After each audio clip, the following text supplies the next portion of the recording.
Now, why was Bank of England Governor Andrew Bailey yesterday accused of being asleep at the wheel by MPs on the House of Commons Treasury Select Committee?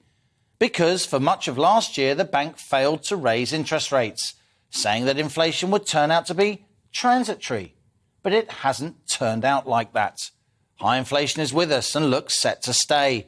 And the fear is that having failed to increase rates earlier, the bank will now have to raise them much more and keep them higher for longer to rein in price pressures. And that will hit the economy hard, causing more pain for indebted firms and households. The Bank of England did finally start raising rates at the very end of last year, but then only very gradually, from 0.1% in April 2020 to 1% in December 2020 to 1% in April this year, which remains very low by historic standards. Yet in March, inflation, as measured by the Consumer Price Index or CPI, was 7% higher than the same month last year. And when new April figures are released tomorrow, inflation is on course to be 9% or more. That's more than 4 times the bank's 2% inflation target.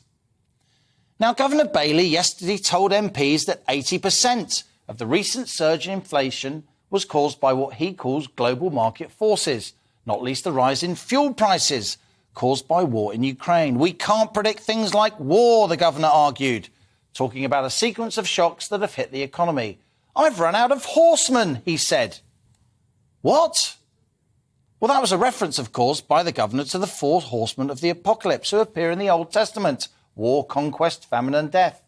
And the governor actually apologised to the committee for, as he put it, sounding apocalyptic when he referred to the price of food.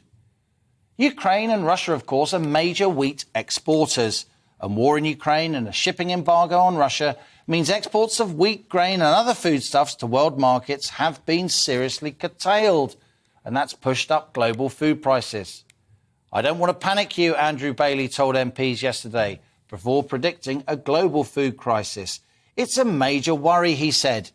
I'm by no stretch of the imagination a military strategy, the governor continued, but whatever can be done to help Ukraine get its food out would be a huge contribution. And that's our On the Money question today. Do we face a global food crisis?